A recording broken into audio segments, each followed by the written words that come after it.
Welcome to Healing Whole, the podcast. I'm your host, Callie. I'm a certified personal trainer and fitness instructor. I also happen to be extremely passionate about holistic living. With close to 10 years of experience, I've worked with clients from all walks of life. I also know a healthy and holistic lifestyle can be a little overwhelming. I'm here to break it down for you and take you on my journey to healing whole. Remember, the materials and content within this podcast are intended as general information only and are not to be considered a substitute for medical advice or treatment.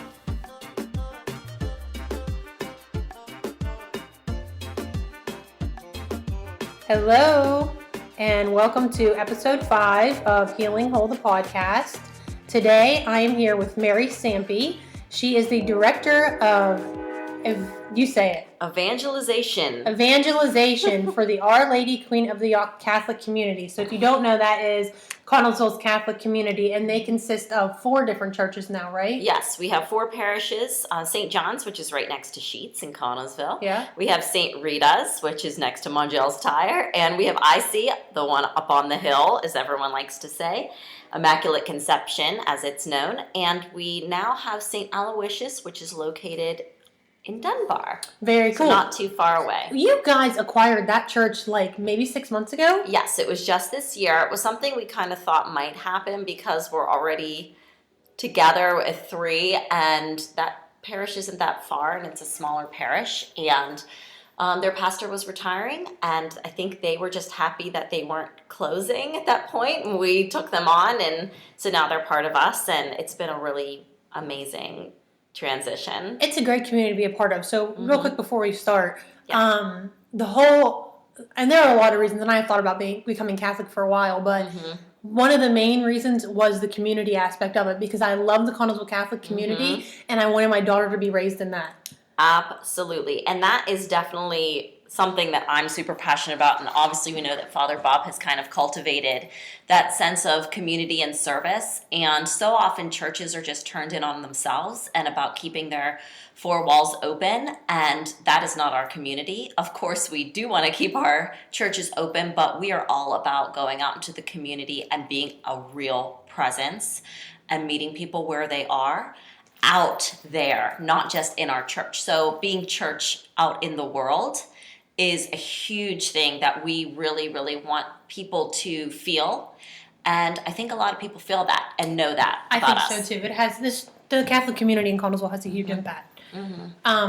So we're going to get into a few different things today, but the first thing I want to talk about is you live a holistic lifestyle, and we're going to talk about your faith and kind of how I believe that is a big part of holistic living. But first, I just want to ask you, like, with your diet and everything like that, how did you get into this holistic way of living? Yes, so about 4 years ago, I had just started working here that same year, and I was noticing some things. I wasn't feeling well at all. I was noticing that I had fatigue, brain fog, a lot of pain in my joints. And at the time, I'm 29 years old.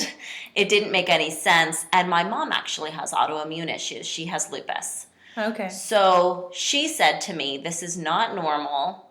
This has been ongoing. Maybe you should go get checked out to see what's going on. So I got diagnosed with lupus. And thankfully, because my mom does have lupus, I got a diagnosis very early. So often people with autoimmune issues, they have unclassified issues that people cannot even figure out what's going on, and you feel absolutely crazy, like something's wrong with me and no one's helping me. And it was actually a blessing in disguise that my mom has lupus, because I was able to get diagnosed very early on. And at the same exact time, actually the next day, I found out I was pregnant with my 3rd child. Oh, okay. So that was a big week. Yeah. So I was actually terrified because I didn't know what this meant for my pregnancy and just my life in general. I have 2 other children and I work full time, and I was freaking out of what this really meant for us long term. So almost right away, I just kind of felt like I need to do something as much as humanly possible to help myself and to be more holistic in my lifestyle. I grew up in an Italian family. My family actually owns an Italian restaurant, McKeesport. Awesome. It's been there for 50-some years. It's called Tilly's. And so I grew up on basically bread, pasta, wine, and cheese. Those were the 4 major food groups of my life. But I like all different kinds of foods, and I love to cook, and I love to bake, and I just enjoy doing that. So I thought, okay, one thing that I could change is the way that I eat. And I thought, this is not a cure, but if I am doing everything possible to help myself, at least when I'm feeling sick or in a flare, I don't have to say I'm part of the cause of that. I can say this is the disease and this is how it's going to happen sometimes, but I'm doing everything in my power to stay as healthy as humanly possible.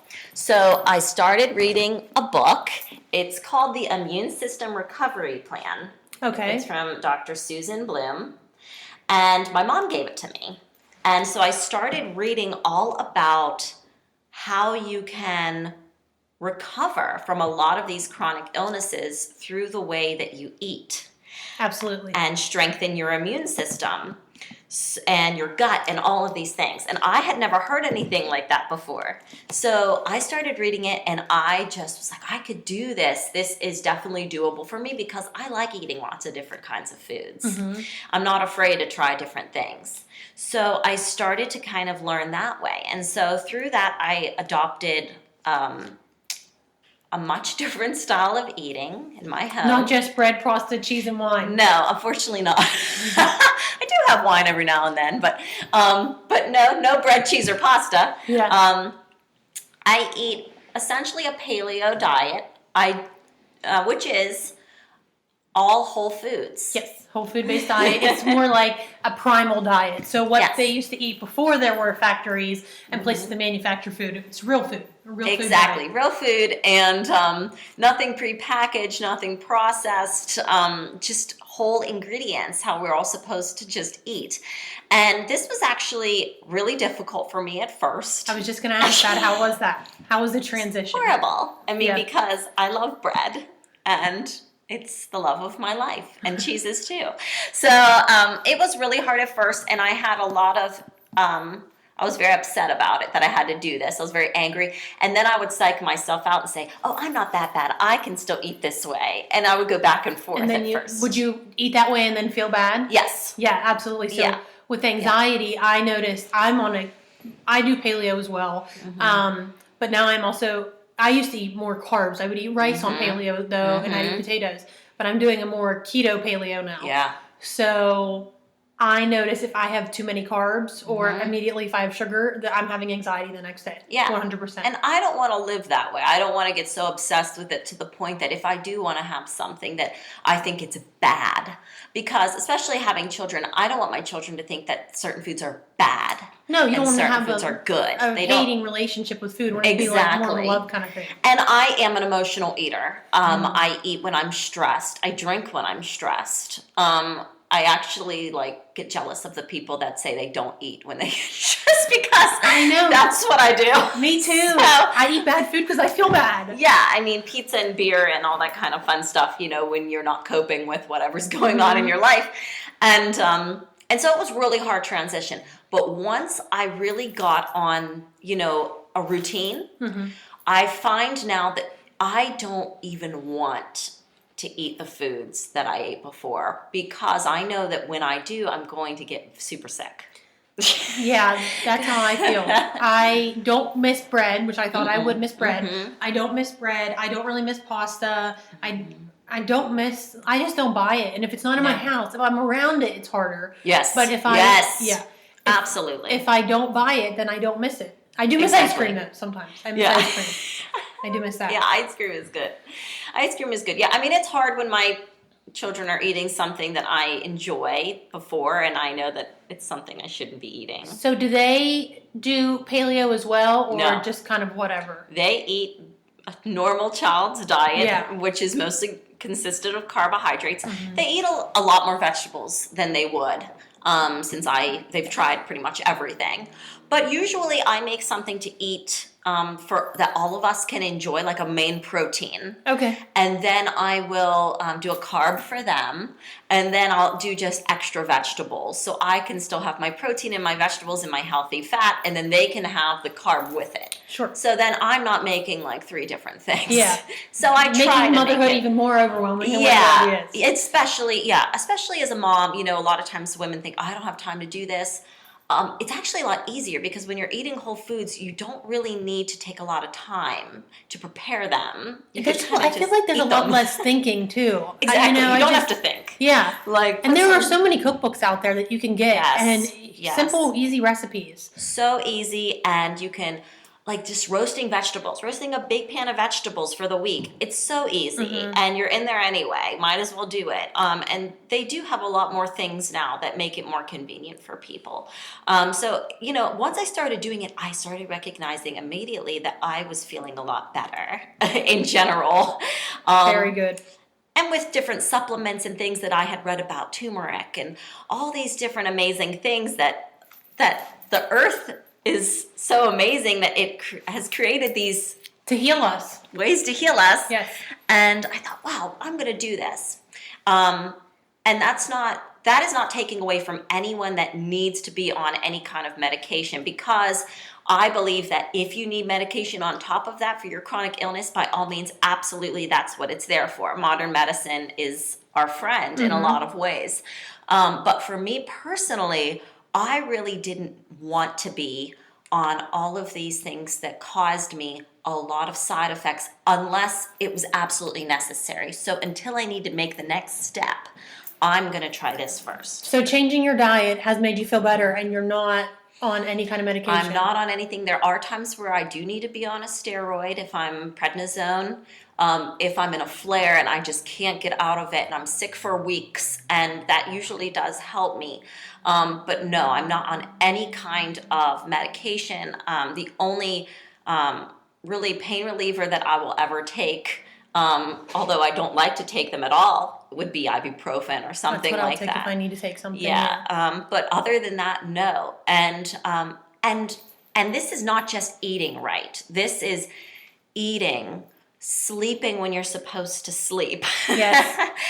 Taking that time to rest and meditate, taking a bath and reading, and just self-care. Yes, 100%. Just the entire thing.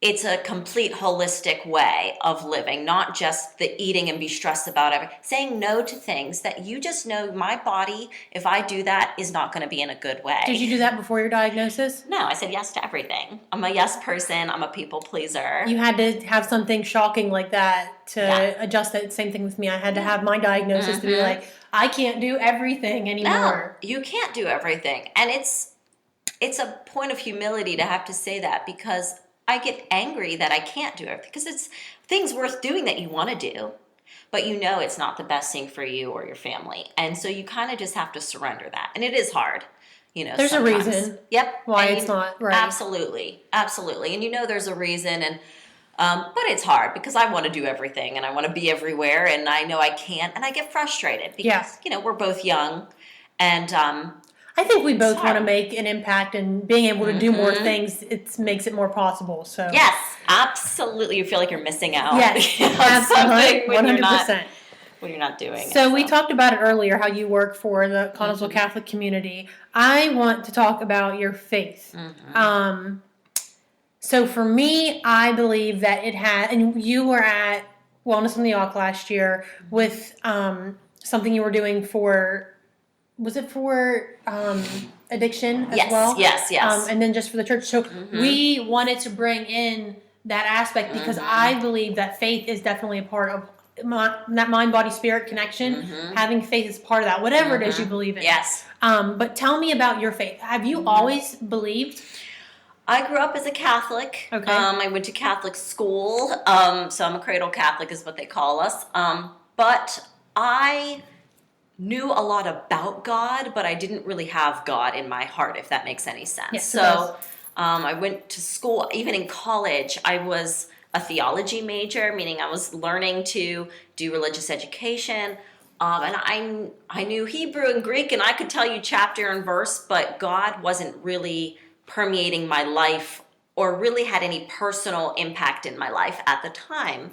And as a result of that, I could see that there were a lot of destructive things that I was doing because of that, to myself and to other people, because I didn't have a personal relationship with God. And I thought, as I got older, okay, maybe I should try to allow God into my actual life. Yes. And my heart, and opening my life up to Him. And at that point, I got to go to India. I got to go to Calcutta and work with Mother Teresa's Missionaries of Charity. That's awesome. Yeah, it was really crazy. She had already passed, but I got to work with Sister Nirmala, who was the person that took over for her. Okay. And it really changed my life. I just thought, wow, I want to live my life for God and other people. That's what I want to do. And so that was your turning point there, where you really wanted to make a change. Yes, make a change, because I thought, okay, I can't change India, but I could change my little part of the world that I live in.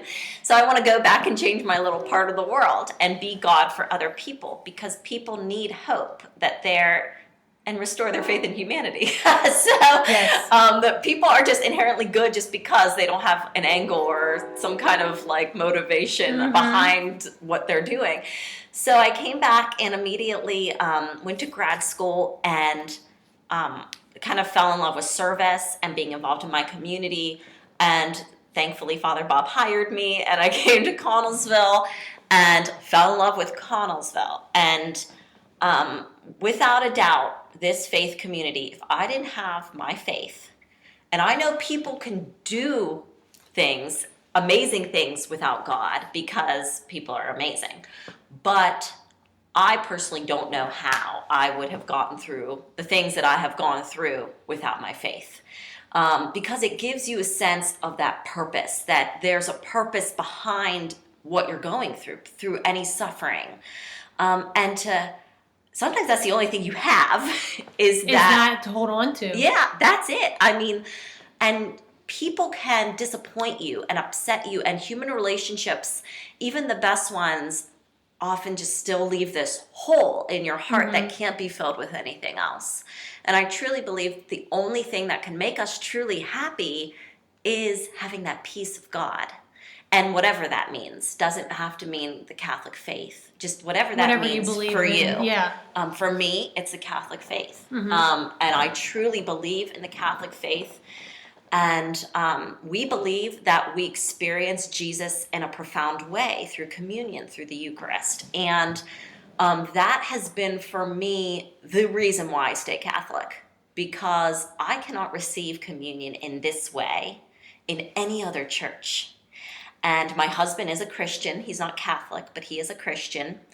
And I would join his church tomorrow because we're all for Jesus. And I believe that we're all one body of believers and we should be unified. But I can't receive Jesus in the same way I receive him in the Catholic Church. And you just feel that different connection with receiving him through communion. Absolutely. And that's my personal belief. And I want to lead other people to that, and most importantly, a personal relationship with him. That's my biggest. And also, serving the community is not about trying to convert them to Catholicism. Absolutely not, no. Or in general, convert them to anything. Yeah. But just, that's what Christ called us to do, is to be his hands and feet in the broken world. So we're just supposed to serve people to serve them. There's no expectation at all. It's just, I'm going to love you because that's what I do. It's just a part of being a human. Yeah, to love you. That's what I'm supposed to be doing as a Christ follower, is love other people. And it's given me a sense of just immense joy and peace. And when things aren't going right and just the world makes no sense, I have that. I have that joy and that peace, and it doesn't matter. It's not circumstantial. It's all the time, no matter what's going on. And that's such a gift, I think, that he gives us, that just immense peace in the midst of deep darkness and suffering that people go through. Yes. So when I was pregnant with Annalise, her father had left. And I was in a really, really dark place. It was not good. And the only thing that got me through And I used to pray, but I'd never really had that kind of connection until this point, until it changed my life. I every single night would tell God, thank you for the things I had. I wouldn't ask him for anything at all. I just would say, thank you for this bed. Thank you for water to drink. Thank you for food to eat. Anything that I could say thank you for, I said thank you for. And I swear he was there touching me, getting me through that time. Yeah. 100%. So I'm totally with you on that. Yeah. I felt a sense of peace that I would never have felt otherwise if I didn't have that kind of connection. Absolutely. And it's very sad that people have to go through life without that. It makes me, because it doesn't have to be that way. And a lot of times people are just angry or they've been hurt. Yes. So they don't want to let God in. Yes. They're angry at God. They're mad at him if they took away a loved one or something has happened. And it's very sad that they can't open themselves up to his unconditional love. And, I think that that's our job, is to allow people to know that if they're ever ready to do that, that we're here, to help guide them through that process. Yeah, absolutely. That's great. So how does your faith in God play a role in your marriage? Oh my. Our faith is the center of our marriage. 100%. Because your husband believes hard. Yes, he is rock solid in his Christian belief. He actually challenges me to be more, better every single day. Yeah. I remember when we first got married, one day in particular, I couldn't find him in the morning. And I'm like, where is he? The car's here. And he was in our walk-in closet in the dark on his knees praying. And I thought, wow, he's really a spiritual leader. And I'm so grateful that I have that, because when you have God at the center of any relationship, it's going to refocus you on what's actually important. Because so often in marriages and in any relationship in general, we are so busy and we believe the culture's lie that this thing's going to make us happy and this thing's going to make us happy and this thing.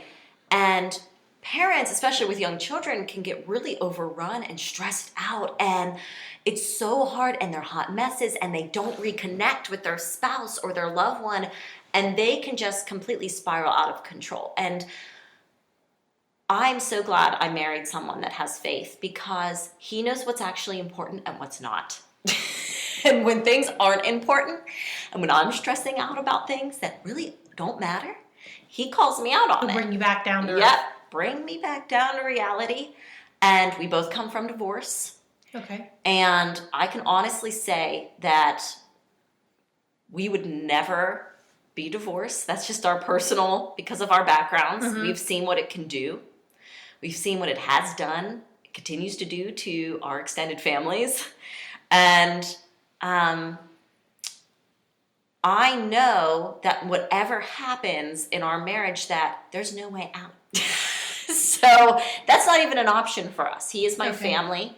That being said, people who have been divorced, I have an incredible empathy and love for them, because I know that that's not what I'm sure they planned or wanted. For sure. Nobody goes into marriage thinking, we'll just get divorced. Yeah. But for me personally, there have been so many things that we've gone through as a couple that if we didn't have God at the center, we couldn't have gone through Probably it. couldn't have gone through it. We would have ended up divorced too, because it's hard. It's hard. Marriage is most difficult. Yeah, and it's every day. It's every single day. I mean, it's a whole other job in itself.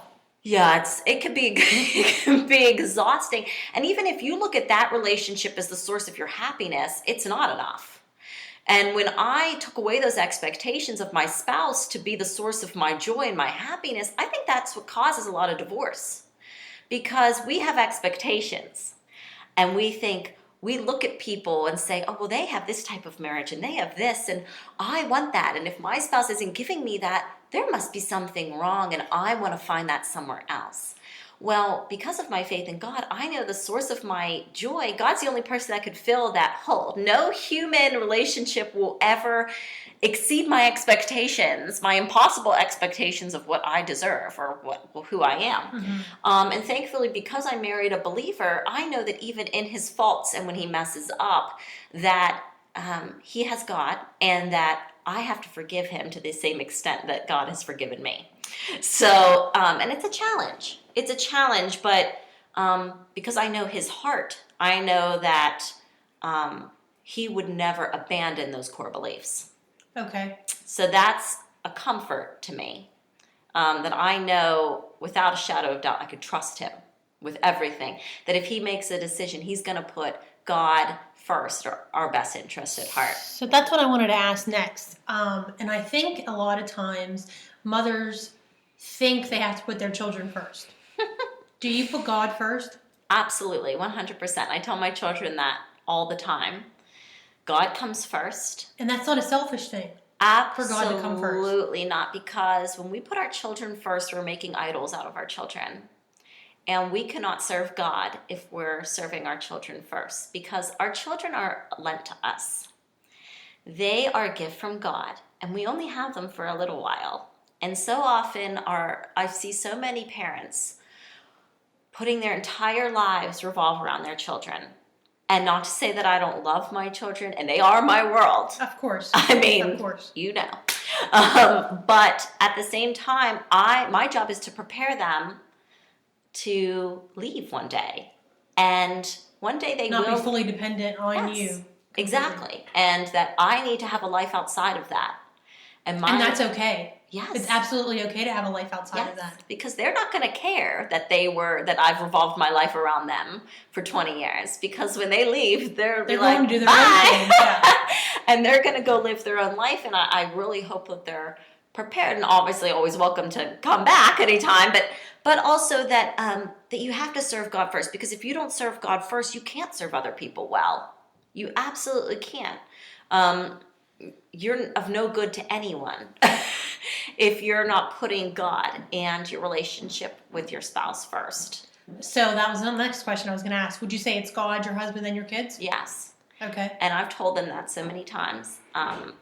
And my husband actually listened to a sermon recently that this pastor said something like, if me and my wife and my children were in a boat and the boat started sinking, I would save my wife first. And I thought, oh, I don't know if I could do that. Because I'd be like, oh, well, he can swim, so he's fine, right? You know, like, I'm saving my babies.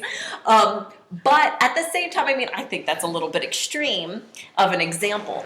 But when you put your spouse first, you're actually putting your children's best interests first. I agree with that. And know? I will say, I used to not agree with that. Mm-hmm. I read something some time ago, and it was a newspaper article or something where it was talking about you putting your husband first and why that's so important. And I was so judgmental. I was like, no, you put your kids first. Your husband's fine. But I think when I had the kind of, I don't know how to word it. When I did have God in my life, and I did believe, and I had the kind of relationship where I understood that having a healthy relationship and not having my child is my world, but not having my entire world revolve around her was healthier than ignoring everything else, and only, for me, it was healthier at least. Yes. It's going to put a rift between you and your spouse too if you put your children first. Because again, when those children leave and you haven't connected with your spouse. Nothing else besides your spouse then. Exactly. Then it's you and your spouse, and I've seen so many couples that they're struggling because they have to basically reconnect all over again after such a long period of time, and they don't know how to do that. And there's been such a divide for so long. It's just about the kids, and it's not about They don't even know how to live together anymore. Exactly, and they don't want to. Yes. And they're not happy because they want their babies back. Yeah. And that's the saddest thing to me, because, you know, I'm going to be sad enough when they're not with me, let alone I need my husband. And you want to enjoy his company and be able to enjoy his company, and it be enough. Absolutely. And I understand. I mean, I have a son, and, you know, a lot of times my son has filled that that need for attention that I have. You know, I kiss my son, I hug my son, I want to cuddle him. And my husband's like, hey, wait a minute, you know? Like, what about me? Yeah. And so I totally get it. And but taking that time for each other as a couple is not selfish. I don't believe so either. I think it's so important. I think it's important for you individually, and I think it's important for your relationship as well. Yeah, it helps you remember who you are and your identity. My identity is not a mom. My identity is not a wife. My identity is a child of God. I'm a child of God. My identity is not my job. I am not my job. I am not that. I am a child of God. And everything revolves, the way that I serve other people as a mother, as a wife, is through that identity, because that can never be taken away. All those other titles can be and will be at the end of my life. But yeah, I mean, that's when you work in that mind frame, you actually are serving the people in your life much better. And I want my children to put God first. I feel like you're serving through love. You're not serving through anything else. You're just serving through love. And for your love of people and love of wanting to share that love. I think that's what it revolves around. That's what the world needs. Yes. In general. Yes. Lots of love. Yeah. So earlier you talked about how your faith got you through your struggles. Can you explain what one of your big struggles recently had? It was, how long has it been? A year and a half? It was 2 years. 2 years in December, which is really crazy. But around the same time I was diagnosed with autoimmune, my sister was dealing with the same issues. She had thyroid cancer, and she had just had her second child. And shortly after that, she started presenting a lot of autoimmune issues as well. And unfortunately, she was prescribed prescription pain pills. This is another reason why I 100% believe in a holistic approach, because I absolutely refuse to be on anything that could make me addicted. Okay. Unless absolutely necessary, because I do understand that some people do need to take things like opioids to help them. That's why they exist. But too often they're abused by people. So my sister was given prescription pills for her pain. She had a lot of arthritis issues and different things like that. She had Sjogren's, which is another autoimmune disease. And shortly after that, we realized some things. She wasn't acting herself. And now she always had it all together. She was a seamstress. She was Martha Stewart. She had the perfect home. She lived in a gated community with her husband and 2 children. Like, from the outside looking in, everything looks picture perfect. Yes, like the Wallet family, like what you would ever want. And so slowly but surely, we started noticing things weren't normal. And not too long after that, she went to rehab. She said she needed help. She couldn't stop taking her pills. She actually reached out to us and said, I need to help. And we just thought she was going to go. She was going to get better. Everything's going to be done. Fine. And unfortunately, that didn't happen. And she had a lot of things that had happened to her in her life that she had never dealt with and never coped with. And I truly believe a lot of times when people have things that they've never coped with, they're much more likely to take drugs and to become addicted to them. So I used to be an alcoholic. You wouldn't have known, but definitely by definition I was an alcoholic. I functioned, but it was because I didn't want to deal with real life. And it was just easier. It was so much easier just to drink. Absolutely. And all of us cope with things in a different way. And I think that's what's so sad about people that don't believe that addiction is a disease. Because even if you believe it's a choice, yes, you've made one destructive choice. And who among us have never made a destructive choice or a mistake? And then because of that choice, you can't stop doing this thing. And there's so many addictions. I mean, people are addicted to food and pornography and their phones. Sugar. And everyone's addicted to sugar. Relationships. Everything. And she became addicted to that feeling. And unfortunately, she couldn't get her prescription pills anymore. And she turned to heroin. And it wasn't as if we went through this for years and in and out of rehab. Within 6 weeks of trying heroin for the first time, she had died of an accidental fentanyl-laced heroin overdose. By herself in a hotel room and completely alone.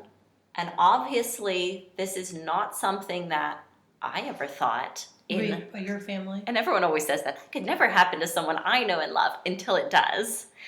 And my eyes became wide open because even myself, I had a certain idea in my head of the kind of people who were addicts. Those were those people. And I had a judgment. My judgment was clouded because it had never happened to someone I know. Mm-hmm. And when that happened, honestly, to be perfectly honest, I was relieved because I knew she couldn't hurt herself anymore. And she hated herself so much for what she had done to her children, to our family, and to herself, that I just thought, oh, thank God she never has to feel that way again. I can imagine how she felt because I know different, but having suicidal thoughts, like I know the despair that you feel and you just feel like you're such a burden. And even a burden to your children. Yes. And that's the worst feeling in the world, to feel like you're a burden to your child. And she said that before to us during her recovery, that she felt like the kids were better off without her, that they were actually better being taken care of, my mom and me, and that she was in the way of their happiness. And I just felt so sad that she had to feel that way because, as much as we love her children, we can't replace her. There's nothing that we could say or do to ever be her. And she doesn't need to do anything or be anyone, just being herself. It's that unconditional love that we love you just because, we don't need a reason.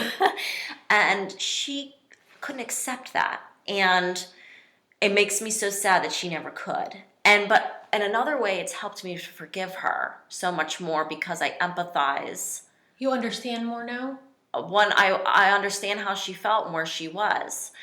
And I feel so sad that I'm not mad at her. I feel sad that she had to live her life that way. How did you get to that point of understanding her? Because I also feel like people don't understand the suicidal thoughts, and addicts, and just in general all that. I think it's so hard for people to understand. So how did you get to that point where you understood her? I kind of just try to put myself in her place. And because I know her deeply, I know that she didn't want to be this way, that she felt trapped in her own mind. And I thought I could fix it. I thought I could fix her. I thought I could help her. And she couldn't accept that love herself. And once I realized that she truly just didn't love herself. And so she was incapable of giving love to other people. And accepting it.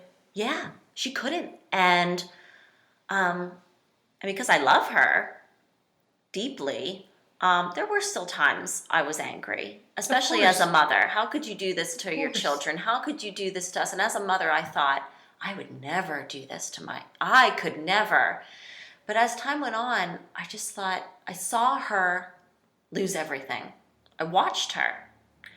And she's a very proud person. She never asked for help.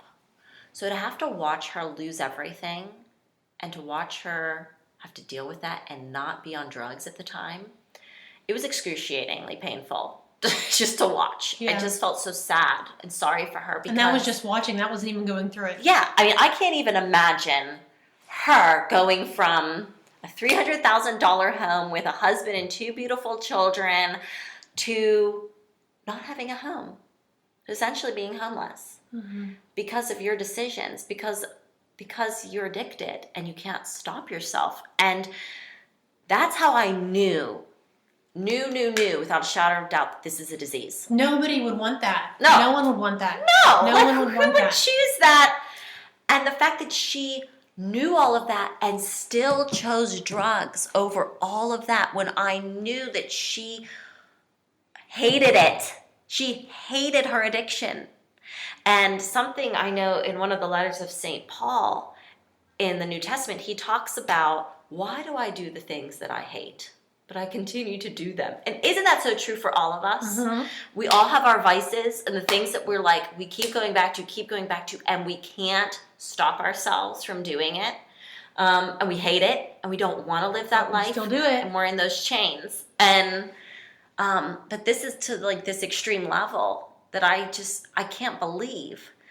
And it gave me a lot of compassion for other people dealing with this. And honestly, if I didn't have my faith in God, I wouldn't have understood any of that, or the suffering that he allowed and continues to allow for our family, because we still, have to deal with the ramifications of her dying from a completely 100% preventable death and leaving her children. And now we're responsible for them. And it's extremely difficult. And I know there's so many other families dealing with situations similar to that. And if we didn't have our faith in God, how can you find any purpose in that at all? How did your faith get you through that? I can honestly say I've never been angry at God. I was happy that I knew that the God I know forgave her, and in that moment she was a part of his all-loving grace and mercy and love. And that she could finally love herself and accept God's love. And so you chose to believe in love, and the good reasons that it happened, as opposed to be angry. I had to, and there were times when I was very angry, and still to this day. But I truly believe in our sufferings, because I have my faith, that in your suffering you can become closer to God. Because when we experience suffering, and because I have a faith in Jesus, Jesus paid the ultimate price of suffering by dying on the cross. So if I can unite myself to him and find purpose in my suffering and actual joy in my suffering, then people will look at that and find a reason to believe in God. And that gives me purpose. Because if people can look at my life and my situation and think, how can she still be happy and be a positive person after everything that's happened? Yeah, because when people meet someone like me who's a positive person, they think, oh, they have the picture-perfect life. Nothing horrible has ever happened to them. They live with rainbows and kittens. And that's just not the reality. And so when they hear all these things of your real life, like, well, how are you still happy? That's when I can actually share the gospel with them. That, well, it's because of my faith in God. Because he gives me that peace and that joy so that I have hope. And I'm still really sad. And that's okay, because joy is, in a Christian perspective, is a response to deep suffering. So through our deep suffering, you can find a purpose. And in Angela's death, I have found a purpose in serving the community and serving other people and being there for families that have gone through the same thing. So I can find some sort of meaning behind it all and have some kind of control over a completely uncontrollable situation. So you made it the reason for it. You know, like you made something good out of it. Yeah, and her life doesn't have to be defined by her addiction. Yes. You know, that she was a person. You know, certainly I hope that, you know, my life isn't dwindled down to just one little piece of myself, you know. One bad decision you made. Yeah, like she liked to drink whiskey every now and then. Like, if that's how I become known, that's very sad. And that's not your identity as a human being. No, not at all. And we're all so much more than just those broken pieces of ourselves. So I wish people could see that more. Yeah. Absolutely, because I think when we look at people, we say, you're this, you're that. Yes. We put them in like a little box. Yes. And there's always a reason. Seeing the whole picture. Yeah. There's a reason behind people are the way they are. Yes, absolutely. Even the bad parts of them.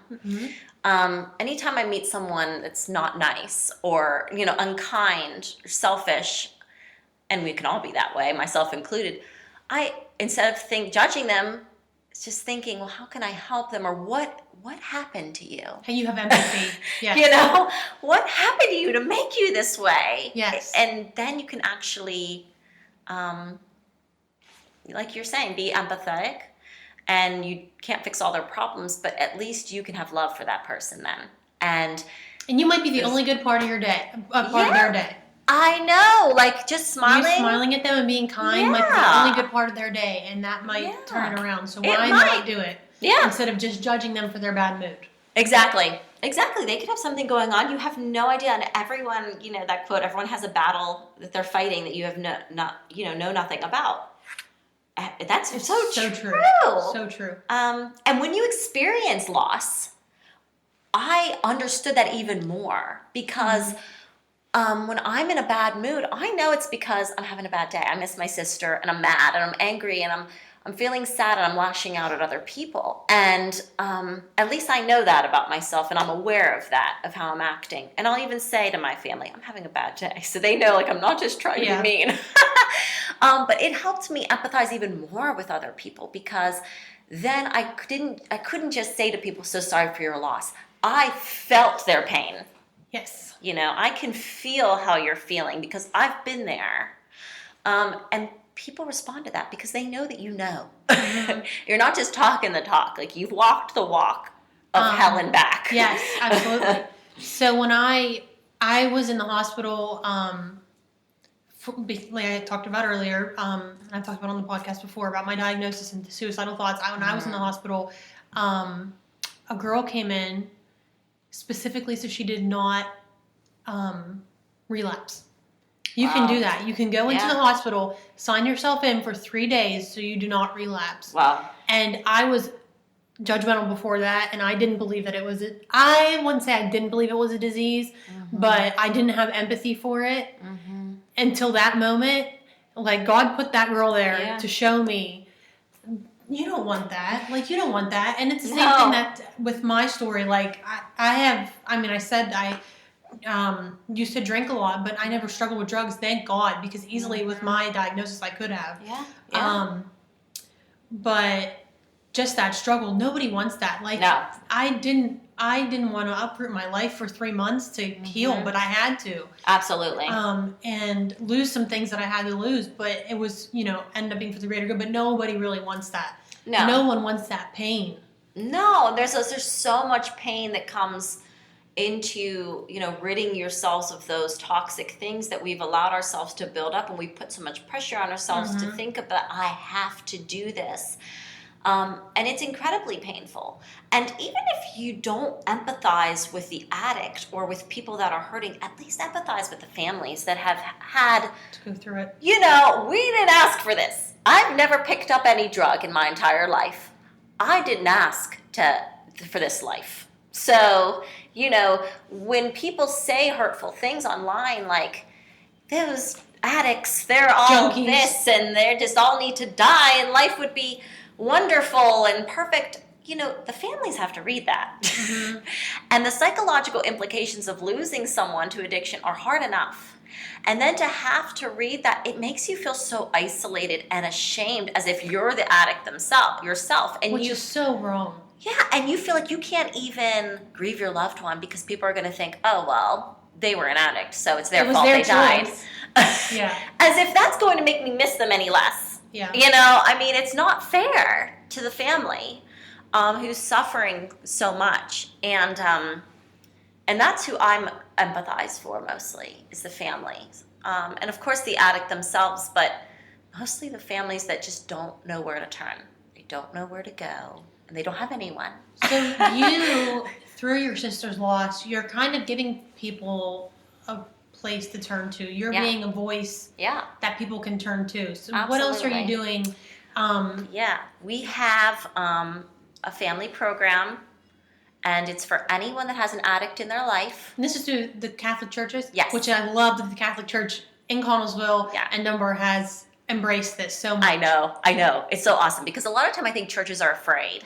Like, I could have an addict in our church, well, if we're not... That's the point of church. Yeah. It's supposed to be for broken people. Yeah, if we're not reaching out to the marginalized and the broken, then we're not preaching the same message Jesus did. Yes. And, we could just have a country club and enjoy life. So, and Father Bob's amazing, and he was already talking about this, and he was, super on board. Let's do something. So this is for not the addict themselves, because we cannot be a rehab center. No. A church is not a rehab center. We can refer you, but we can't be a rehab center, but we can be there for the friends and the family. So if you have someone that's an addict in your life, you can come to St. John's. You do not need to be Catholic. You do not need to be Christian. You don't need to be any religion. It's not a religious program. It's a spiritual program. And it teaches you, as the family member or the friend of an addict, how to respond to an addict, what manipulation looks like, how to not allow their issues to become your issues, and how to take care of yourself while the addict is in your life. Because so often, because you are depressed and you are anxious and you are stressed because you're trying to save your loved one. Yes. And so how can you take care of yourself during this time, and also as a support for other people? So anyone can come to it. It's on Wednesday evenings at St. John's. Okay. Every What time? single week. It's at 7 o'clock. Okay. And St. John's is also the one by the Sheets. yes, by Sheets. It's in the basement. And it's so helpful to anyone, and you don't need to be embarrassed, and you don't need to feel stigmatized. And a lot of people don't come that need to come because they're embarrassed. Okay. A lot of people don't do a lot of things because they're embarrassed. Yeah. And I wish the stigma against anything, all these things could just be over. Yeah, and I wish I would have had this resource when I was going through it with my sister, because I didn't know how to respond to her. And a lot of times I responded in a wrong way that now I know was the wrong way to respond. And not that I'm responsible for her actions, but I could have responded in a better way. Yeah. And and what coercion looks like, and a lot of times the family is used as a crutch or as an enabling system. And so just teaching them those tools and their resources. We also have grief support available for anyone that's lost an addict. How do people find that? That is through Roxanne Mongeluzzo from Connellsville Counseling. Okay. And she's a parishioner of ours, and she does this pro bono. So Very nice. if you call us at church and say, I lost an addict to this disease, you can go to her, and they also have children's therapists as well. So you can go to Connellsville Counseling and get therapy and have a support group there. And the reason we did that was because we realized that losing a loved one to an addiction is a completely different kind of loss. Because if I were to go to any kind of grief support group, I might not go because I would feel judged. Like, my loved one Absolutely. died, especially like if it's a suicide or something, like obviously my sister's wasn't accidental, but if it's something or a drunk driving incident, or where there's a judgment made by could have been other prevented. people. Yes, and their loved one died of cancer. Yeah. So then you feel like, oh, now I really feel bad about that? Yeah. Which is crazy. But this way you can go and everyone has had this specific type of loss. And it has helped so much. I went a few times, and just to even meet other families that I had no idea that they even went through this.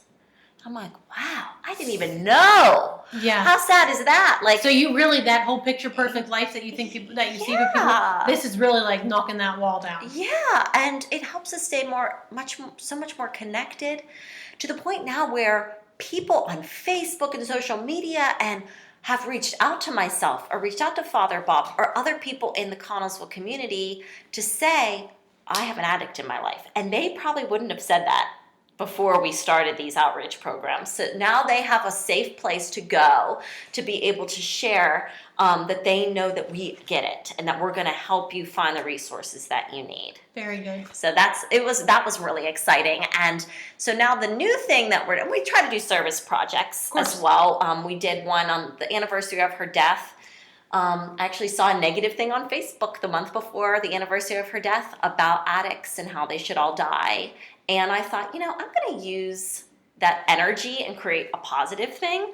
So we did 150 bags for Fayette EMS, bags of appreciation, because we know that they are in the trenches of this epidemic every day. Mm-hmm. They themselves get very jaded about, just in general, having to give Narcan to the same person in the same week and 3 or 4 different calls, and they're exhausted. And without any kind of judgment, just to say, hey, thank you, because what you do matters. Yes. Thank you. And so we did a bag of appreciation for them. And now this year we are starting the Angela Phillips Memorial Fund. Okay. Which is something we've been wanting to do for a while, so it's really exciting. And this is through the Community Foundation of Fayette County. They're based in Uniontown, and they're having a competition. And they do this every year. It's the Philanthropy Project. And they pick different people in the county that are trying to make a difference in their community. So it's to show people that you don't have to be like Joe Hardy to be a philanthropist. You don't have to have all this money. Absolutely. Anyone could be a philanthropist. Do something kind, yeah. So they just pick everyday people and how to reach out your community, and you try to make as much money as you can for your specific nonprofit in 6 months. So we have 6 months to raise the money. So what's your goal? Our goal is $15,000. Okay. And we're going to be giving that money, 100% of the donations in my sister's name from our fund to Connellsville Community Ministries, and specifically to their theater, because they just purchased the community center. Mm-hmm.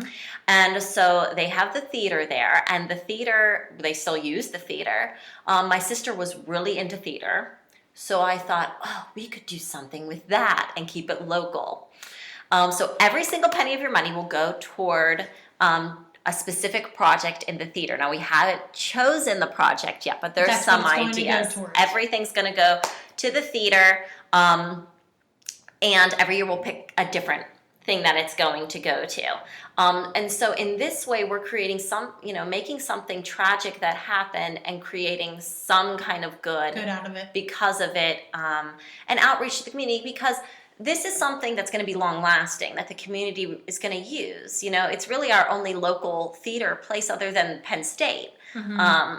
There's really no other places, and it's a beautiful theater as well. It really is. And my children attend Con Area, and my sister's children attend Con Area, and they have their musicals there. Oh, okay. So we thought that was a perfect really tie-in, because it ties in the school as well. And my children and Angela's daughter actually was just in a theater production and has caught the bug herself. And we know that things like theater and extracurricular activities are healthy ways that children can show their creativity and cope and gain community and have positive relationships, and hopefully can help them make positive choices in the future of their lives.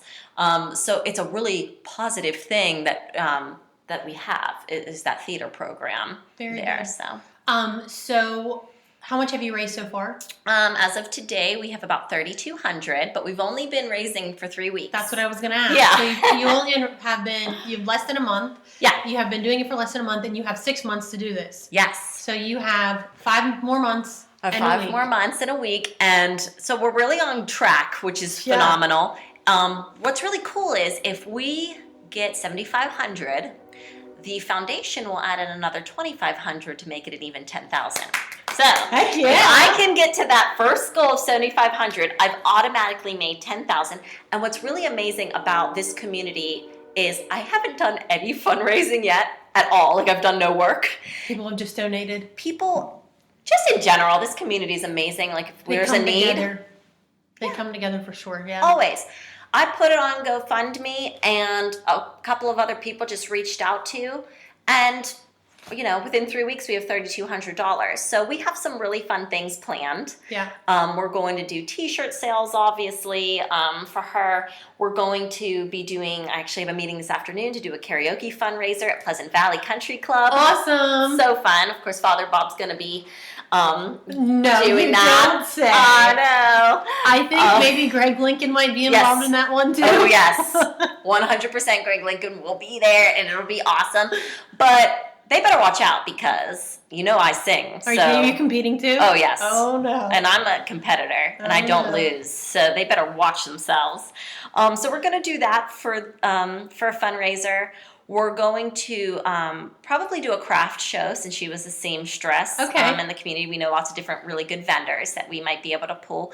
We also thought about possibly doing a run, because she was a cross-country runner. We have the trail right here. So we have lots of different ideas. One really cool thing that we have coming up is the Heart to Hope Telethon.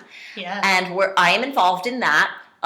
It was really weird, because they asked me to be involved, and they didn't even know that I was giving this money to community ministries. When they asked me to be involved, it was just like, hey, do you want to help host and co-anchor the Heart to Hope Telethon for Armstrong? And Armstrong is another job that I have part-time. And I thought that would be really amazing. So I said... So you say Armstrong is another job. You have Mary co-host a show.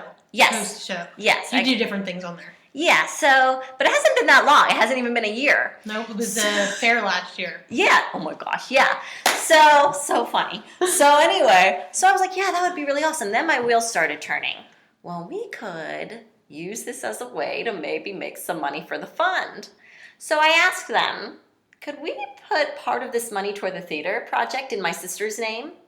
So for 1 hour at the telethon, which is May 4th from 2 to 8, I'm going to be there all day, but for 1 hour, I don't know which hour yet, they're going to give 50% of whatever they raise in that hour to my sister's fund. Awesome. So community ministries will still get the money regardless, yes, but it will just going specifically to the theater, to your fund, and then to the project. Theater. Yeah, so that's really exciting, and I'm right now in the process of trying to find someone to partner with us that they could match with that money, whatever they would make. Okay. So we would make double the impact. So she's looking for someone, yes, if you know business, anyone. Someone that would like to make an impact, that I could give you a shout out for your amazingness.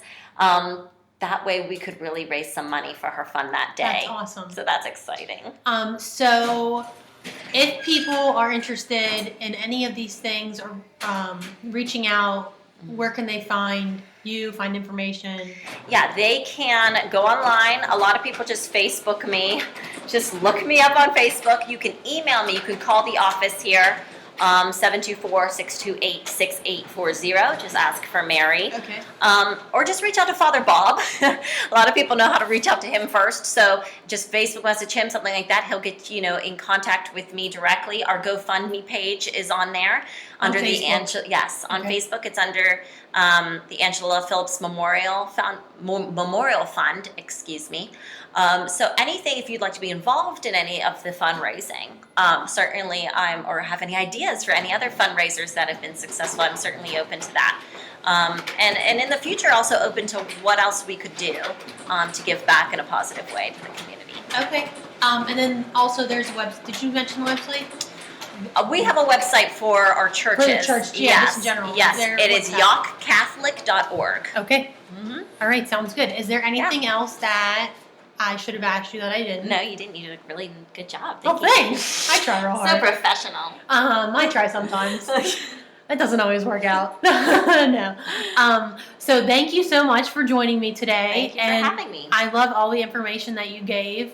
And if anyone is looking to support your projects, they can reach out to you. Mm-hmm. And I'm looking forward to everything that's to come in the future with you. Thank you so much. And we will see you later. Thank you for joining us.